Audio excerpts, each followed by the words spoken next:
नमस्कार, जनता टीवी देख रहे हैं आप। मैं हूं आपके साथ पूजा मोहन पांडे। बुलेटिन की शुरुआत करते हुए सबसे पहले आपको बता दें, योगी सरकार ने महिला सुरक्षा की दिशा में बड़ा कदम उठाया है। दंड संहिता प्रक्रिया संहिता 2022 विधेयक को विधानसभा में पेश किया गया। विधेयक को ध्वनि मत से पारित किया गया। आपको ये बता दें कि नाबालिग बेटियों और महिलाओं के साथ बलात्कार करने वालों को अब अग्रिम जमानत नहीं मिल सकेगी। साथ ही आरोपी की ओर से पीड़ित या फिर पीड़िता के साथ के गवाहों को भयभीत और प्रताड़ित भी नहीं किया जा सकेगा। आपको बता दें कि आज विधानसभा सत्र का आखिरी दिन था, लेकिन आज भी सदन की कार्रवाई हंगामेदार रही, क्योंकि अखिलेश यादव ने आक्रामक रुख अख्तियार कर लिया और अखिलेश यादव के साथ तमाम विधायकों ने आज सदन से वॉकआउट तक कर दिया।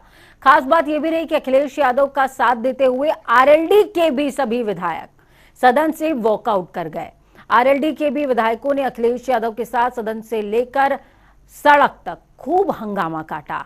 आज इस हंगामे को लेकर आरएलडी के मीरापुर सीट से विधायक चंदन चौहान ने जनता टीवी से खास बातचीत में बताया कि सत्ता पक्ष हमें सवाल पूछने का सदन में मौका ही नहीं दे रहा है।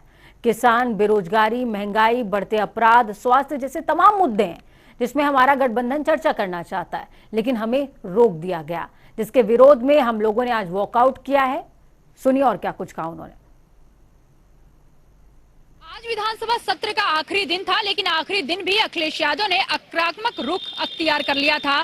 बताया जा रहा है कि भाजपा पर यह आरोप लग रहा है, मौजूदा सत्ता पक्ष पे यह आरोप है कि बेरोजगारी और महंगाई पर वो चर्चा करने को तैयार नहीं थे। सिर्फ अखिलेश यादव के ही पार्टी के विधायक नहीं, बल्कि आरएलडी के भी वो तमाम विधायक उनके साथ सदन से वॉकआउट कर लिए। आखिर वजह, असली वजह क्या रही, इस जानकारी के लिए हमारे साथ मौजूद है आरएलडी के ही मीरापुर सीट से विधायक चंदन चौहान जी। उनसे ही बातचीत करेंगे।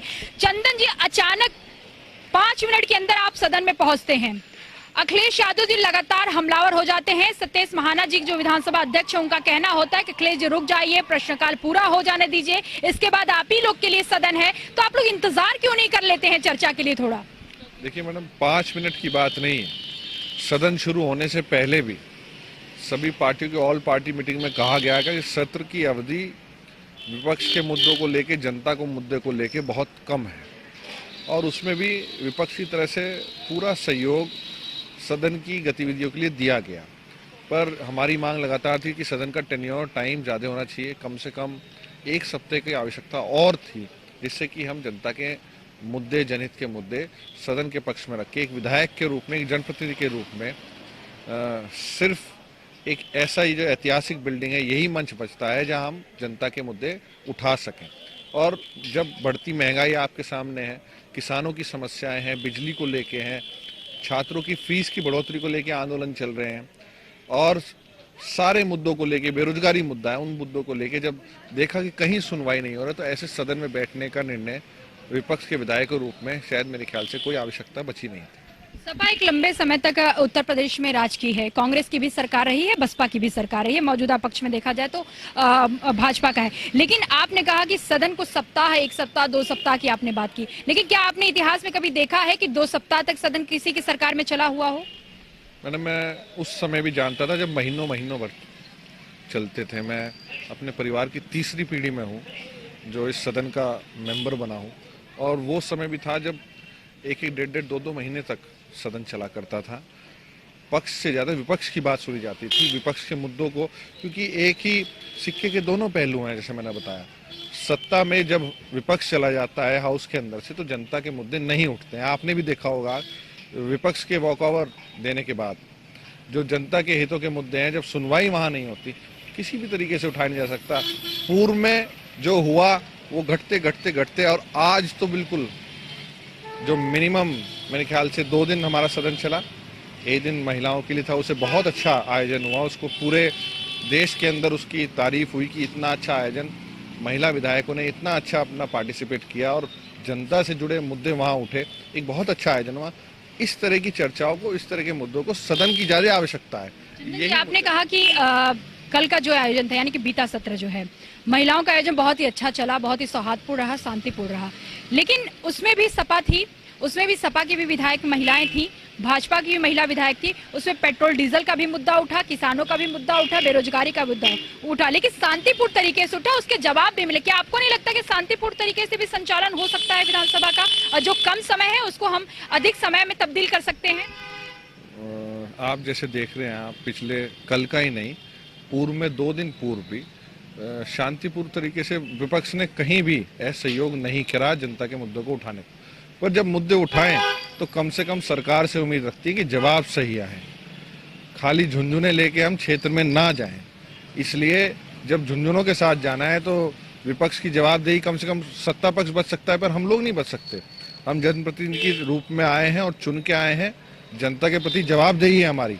जब हम सत्र में जाते हैं, हमारे लोग कहते हैं विधायक जी ये वाला प्रश्न जरूर लगाना या ये वाली याचिका जरूर लगाना। एक विश्वास होता है सदन के अंदर कि ये समस्याएं अगर वहां उठाई जाएगी तो उसका निस्तारण जरूर होगा। पर आज आप देख सकते हैं, मैं आपके चैनल के माध्यम से बताना चाहूँगा, किसी भी विभाग में किसी मद में भी जितने मंत्रीगण हैं बड़े असहाय हैं।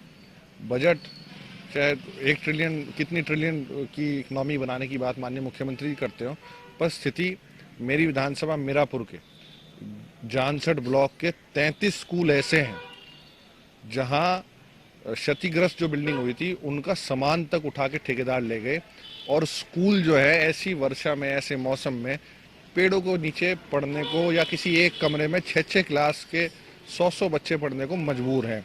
ये थे चंदन चौहान, जो कि पश्चिम क्षेत्र से आते हैं, मीरापुर विधानसभा सीट से विधायक। इनका साफ तौर पे कहना था कि देखिए हम लगातार जनता के मुद्दों को लेकर सदन में अपनी आवाज उठा रहे थे, लेकिन जो सरकार पक्ष है वो हमें जनविरोधी नीतियों के खिलाफ अपने आवाज उठाने से रोक रही थी, और इसीलिए हमारे तमाम विधायक सपा के साथ आज वॉकआउट कर लिए हैं। क्योंकि हमने आज राज्यपाल से भी हम लोगों ने मुलाकात किया था, जो कि सपा के विधायक के थे, लेकिन लगातार ये देखा गया है कि सत्ता पक्ष जो है वो तानाशाही नीतियों पर काम कर रही है और हमें जनहित से जुड़े मुद्दे को उठाने से लगातार रोक रही है, जो कि सरासर गलत है। कैमरा रियाज के साथ मैं जय सिंह, जनता टीवी, लखनऊ।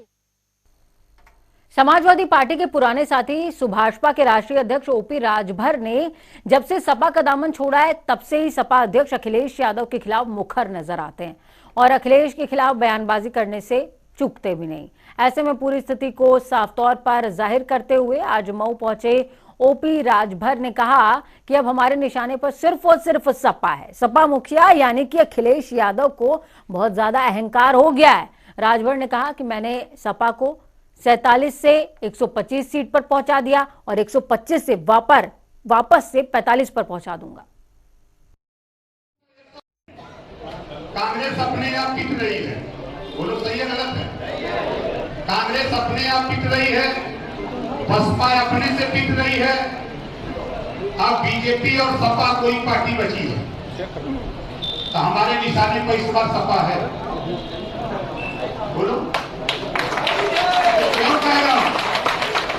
समाजवादी पार्टी के नेता को अहंकार हो गया है, समाजवादी पार्टी के नेता को अहंकार हो गया है, अब बढ़िया से पंगा ले लिया है ओम प्रकाश राजभर से।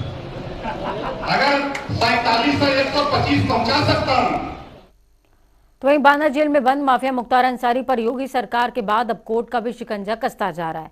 जेलर को धमकाने के मामले में 7 साल की सजा के बाद अब मुख्तार अंसारी को इलाहाबाद हाईकोर्ट की लखनऊ बेंच ने गैंगस्टर एक्ट के 23 साल पुराने मामले में 5 साल की सजा सुना दी। इसके साथ ही 50,000 का जुर्माना भी लगा है। लखनऊ बेंच के न्यायमूर्ति दिनेश कुमार सिंह की एकल पीठ ने यह फैसला राज्य सरकार की अपील पर पारित किया। सरकारी वकील राव नरेंद्र सिंह के मुताबिक राज्य सरकार ने मुख्तार को गैंगस्टर के इस मामले में ट्रायल कोर्ट से बरी करने के आदेश को चुनौती दी थी।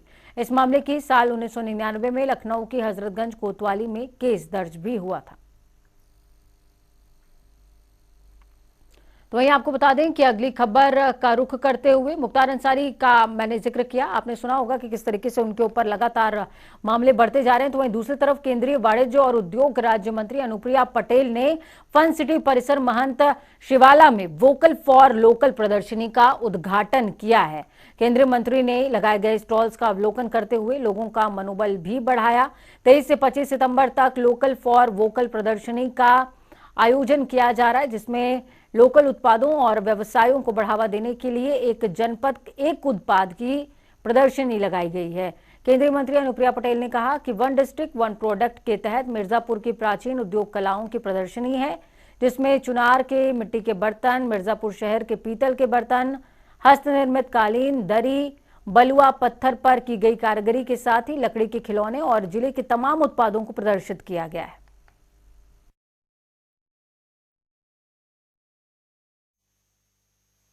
इस योजना के तहत यहाँ पर हमारे मिर्ज़ापुर का जो भी प्राचीन उद्योग है, जो प्राचीन कलाएं हैं, जैसे चुनार की हमारी मिट्टी के बर्तन है, मिर्ज़ापुर शहर के पीतल के बर्तन है, यहाँ की हस्तनिर्मित कालीन और दरिया हैं, यहाँ के बलुआ पत्थर पर की गई कारीगरी है, लकड़ी के खिलौने हैं, ऐसे तमाम उत्पादों की 3 दिवसीय प्रदर्शनी आयोजित की गई है, जिसमें पूरे जनपद के कोने कोने से आम जनमानस यहाँ चलकर आए हैं और हमारे जो भी हस्तशिल्पी हैं या जो भी यहाँ का एक परंपरागत कारोबार है, उद्यम है, उसको बढ़ावा देने की दृष्टि से इस कार्यक्रम को यहाँ आयोजित किया गया है।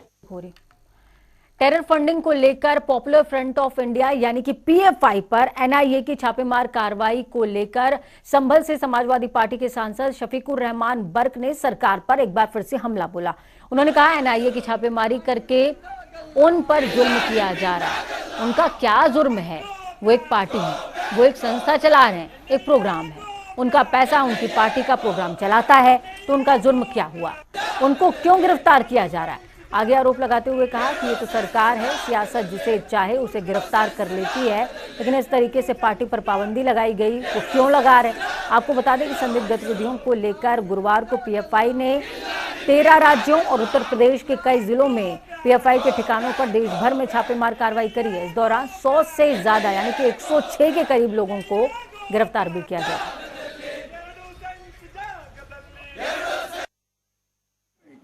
राष्ट्रपति उनको नहीं बोला जा सकता, वो तो जिस कानूनी एतबार से राष्ट्रपति, ख्याल ये कि उन्हें ये लफ्ज़ उनके लिए नहीं बोलना चाहिए था।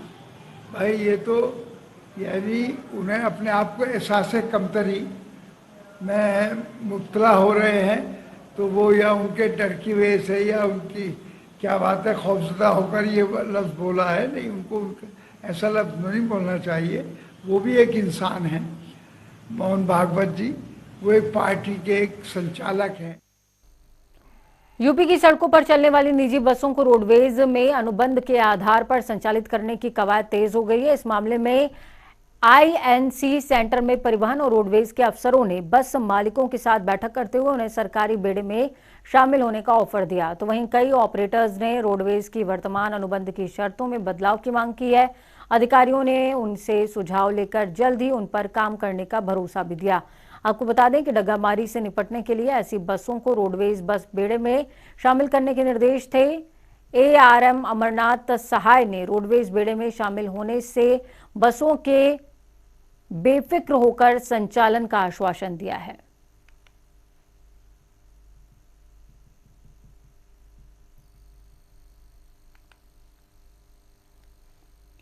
तो यूपी की राजधानी के सैकड़ों ट्रांसपोर्टर करोड़ों रुपए टैक्स देने के बावजूद 2-2 फुट गड्ढों वाली रोड जल जमाव से जूझ रही है। ट्रांसपोर्ट नगर की पार्किंग 3 की रोड की बदहाली का यह आलम है कि वहां पर बारिश के बाद से जल जमाव की समस्या जस की तस बनी हुई है। कई ट्रक गहरे गड्ढों में कई दिनों से फंसे हुए हैं। इससे नाराज यूपी मोटर ट्रांसपोर्ट एसोसिएशन ने जोरदार प्रदर्शन करते हुए सरकार से मदद की गुहार लगाई है। समस्या सर आपके सामने दिख ही रहा है, यहाँ पे चलना दूभर हो चुका है। सामने देख लीजिए गाड़ी जा रही है, यहाँ पे रोज आए दिन पता गाड़ी फंसता है, लेबर गिर जाते हैं, गाड़ियों से चोट आ जाती है, कभी आकस्मिक दुर्घटनाएं ऐसी घट सकती हैं। जिस तरीके की पोजीशन है कि पूछिए नहीं, हम लोग का व्यापार बिल्कुल एकदम से इस रोड के भी जितने भी व्यापारी हैं सब परेशान हैं। अब तक क्या प्रयास किया आप लोगों ने? अब तक का हम लोग यहाँ पे गए थे तो नगर आयुक्त भी आए थे, विजिट करके गए, बोले कि 10 दिन के अंदर बन जाएगा। आज धीरे धीरे महीना 1.5 महीने बीत गए, कोई संज्ञान में लेने वाला नहीं है। प्रज्ञा सिंह यहाँ जोन 8 में जो है नगर निगम जोन 8 में हम गए भी थे, बात भी हुई उनसे, उन्होंने भी कहा कि नहीं सब कुछ करवा देंगे, लेकिन अभी कोई भी कार्य नहीं हुआ। हमने मुख्यमंत्री जी को भी भेजा था मेल, वहाँ से फोन भी आया था, तो हमने कहा भाई सड़क नहीं बनी, उन्होंने कहा नहीं सड़क बन गई है, हमारे पास ये इन्फॉर्मेशन आ गई है। हमने वापस उन्हें एक वीडियो भेजा, उसके बाद कुछ नहीं हुआ, ना कोई फोन आया ना कोई कार्रवाई हुई। सर कमी यह है कि हमारा संगठन बार बार जाकर के बोलता है अभी उन्होंने ही नगर आयुक्त साहब ने ही जो रेट कम करके, जब ये एलडीए से नगर निगम पे आई थी पार्किंग, तो उन्होंने रेट कम किए थे। जिन्होंने जो 40 से उन्होंने सीधा 100 रुपये कर दिया है, 100 से 300 रुपये कर दिया है पार्किंग का। अब किसी गाड़ी वाले की कोई गाड़ी घंटे या 2 घंटे के लिए रुकी हुई है तो उसको 300 रुपये या 400 रुपये देना तो उसके लिए बड़ा ही असंभव सी है ना। या उसको 2 बार जाएगा या पूरे दिन में 2 बार वो अप एंड डाउन करता है पार्किंग में, तो उसके लिए 600 रुपये पर डे देना वैसे कहाँ से संभव है ये जो है। और नगर निगम की आज से नहीं है सर, यहाँ पे तो जब से नगर निगम आया है तो शोषण हो रहा है, गंदगी हो रही है। बल्कि नगर निगम की वजह से यहाँ पे कुछ नहीं हुआ। शुरुआत में कुछ दिन झाड़ू लगवाने के लिए बोला गया था कि भाई आपके यहाँ झाड़ू लगेगी, कूड़ा उठाया जाएगा, उसके बाद से अब कुछ भी नहीं हो रहा है।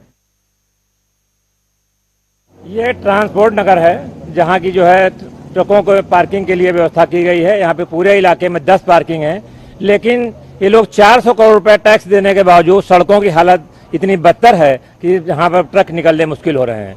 तमाम लोग अब तक घायल हो चुके हैं। ट्रक एसोसिएशन वालों का कहना है कि तमाम प्रयासों के बावजूद ये गड्ढे, बड़े बड़े गड्ढे भरने, 3-3 फुट तक के गड्ढे हैं। कई ट्रक फंस चुके हैं, जिनके ड्राइवर अभी भी परेशान हैं, उनकी गाड़ियां कैसे निकलें। ट्रक ट्रांसपोर्ट एसोसिएशन के लोग मुख्यमंत्री से लेकर के जोनल ऑफिसर, नगर आयुक्त सबसे गुहार लगा चुके हैं, लेकिन सड़क बद से बदतर होती जा रही है।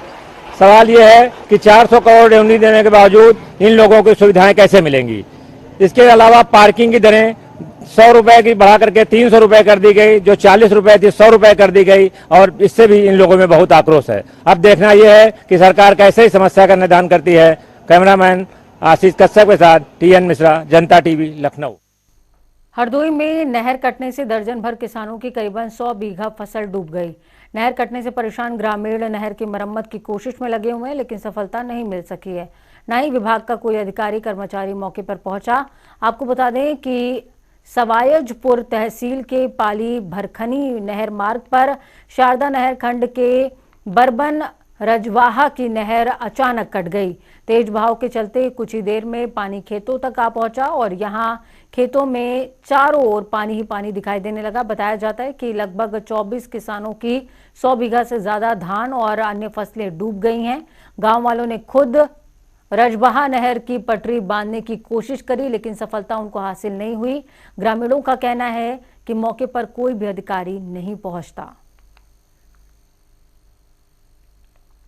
वहीं उत्तर प्रदेश मदरसा बोर्ड की ओर से प्रस्तावित सर्वे का काम पूरे प्रदेश में चल रहा है। मामले पर उत्तर प्रदेश मदरसा शिक्षा परिषद के चेयरमैन डॉक्टर इफ्तिखार अहमद जावेद ने बयान दिया। उन्होंने कहा कि वैध मदरसों, अवैध मदरसों और फर्जी मदरसों जैसे शब्दों का खाका खींचकर पूरी चार्ट बना दी गई है, जबकि मैं पहले दिन से इस बात को कह रहा हूं कि गैर मान्यता प्राप्त मदरसों की संख्या का हम लोगों के पास कोई रिकॉर्ड ही नहीं है।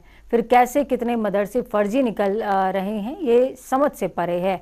साल 2018 में जब पोर्टल पर मदरसों का रिकॉर्ड आया, उसमें 2500 मदरसों की तादाद घटी है।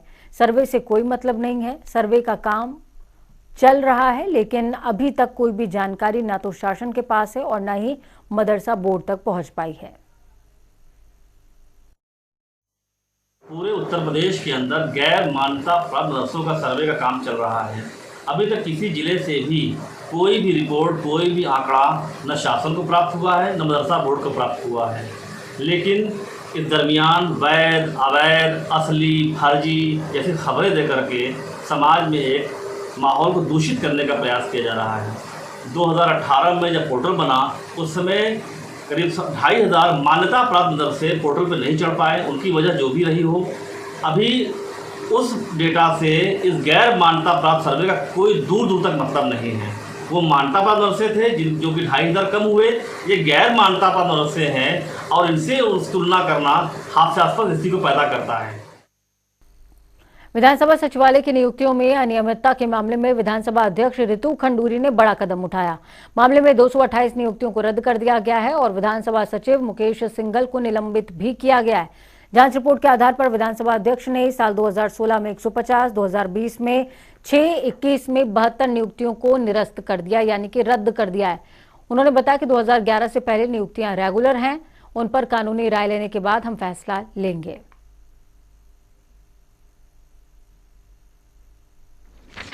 जांच समिति में दी गई विभिन्न सिफारिशों एवं सुझावों पर कार्रवाई जारी रहेगी। इसमें विधानसभा सचिवालय में कर्मचारी अधिकारियों की राइट साइजिंग, ई ऑफिस, ई विधान, पदोन्नति तथा सेवा नियमों में सुधार शामिल रहेगा। अतः मैं पुनः अवगत कराना चाहती हूं कि वर्ष 2016 तक की 150 तदर्थ नियुक्तियां, वर्ष 2020 की 6 तदर्थ नियुक्तियां को तथा वर्ष 2021 की 72 तदर्थ नियुक्तियों को निरस्त करने के मेरे निर्णय के। तो वहीं उत्तराखंड विधानसभा के सचिवालय में हुई नियुक्तियों के निरस्तीकरण यानी कि जो रद्द कर दिया गया है, उसके बाद इस आदेश का सीएम पुष्कर सिंह धामी ने भी स्वागत किया। उन्होंने कहा कि विधानसभा अध्यक्ष का ये सराहनीय कदम है।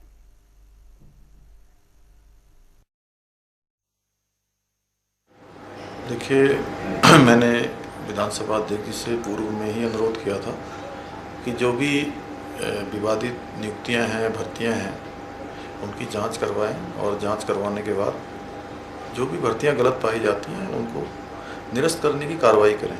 मैं विधानसभा अध्यक्ष जी का धन्यवाद देता हूं कि जो हमारी सरकार की माननीय प्रधानमंत्री मोदी जी के नेतृत्व में पूरे देश के अंदर नीति है, पारदर्शिता की नीति, सुशासन की नीति, उस पर आगे बढ़ते हुए आज ये सभी भर्तियां निरस्त करने का जो निर्णय लिया गया है, उसके लिए मैं विधानसभा अध्यक्ष जी का धन्यवाद करता हूं। और आगे भविष्य में विधानसभा के अंदर होने वाली सभी भर्तियां पारदर्शिता तरीके से हों, व्यवस्थित तरीके से हों।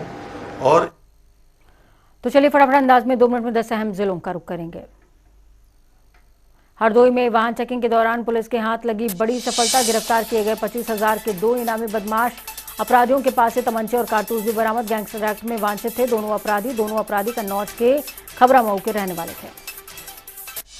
आगरा के अंबेडकर नगर विश्वविद्यालय में एबीवीपी का प्रदर्शन, अव्यवस्थाओं को लेकर परिसर में दिया धरना। एबीवीपी की मांग, साइबर कैफे किया जाए स्थापित, एमएसडब्ल्यू की फीस की जाए कम। सैकड़ों कार्यकर्ता रहे मौजूद।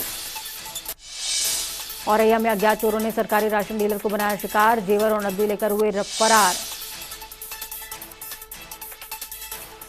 लखनऊ में यूपीएसटीएफ को मिली बड़ी सफलता, टेट परीक्षा में पेपर आउट कराने वाले युवक गिरफ्तार। अभ्यर्थियों से मोटी रकम के बदले टीटी का पेपर देते थे युवक।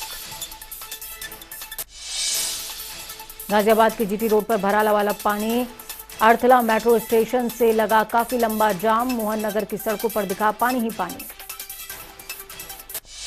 आगरा में लगातार भारी बारिश का कहर जारी, किसानों को हो रहा ज्यादा नुकसान। बारिश की वजह से बाजरा की फसल कटने से हुई खराब, ज्यादा बारिश से परेशान दिखे किसान।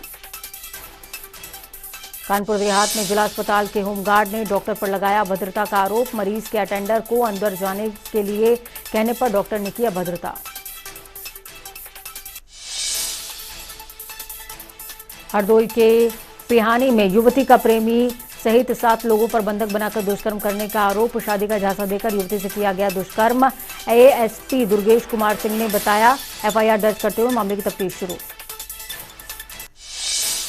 आगरा में मां भगवती का बन रहा इको फ्रेंडली मूर्ति। आगरा सहित आसपास के क्षेत्रों में बढ़ रही मूर्तियों की खासी डिमांड। नवरात्रि की इको फ्रेंडली मूर्तियां बनाने में जुटे मूर्तिकार। नामनेर में नवरात्रों को लेकर मूर्तिकारों में खासा उत्साह। उत्तराखंड के देहरादून में विधानसभा की नियुक्तियों को रद्द होने पर कांग्रेस महामंत्री नवीन जोशी की आई प्रतिक्रिया। बीजेपी के शासन में चहेतों को दी गई नियुक्तियां, राज्य गठन से अब तक की विधानसभा भर्तियों की जांच की मांग। वक्त यहाँ पर छोटे से ब्रेक का। ब्रेक के उस पार खबरों का सफर लगातार जारी है। बने रहिए जनता टीवी के साथ, क्योंकि हमें आपकी ताकत। अपना और अपनों का बहुत ज्यादा ख्याल रखिए। नमस्कार।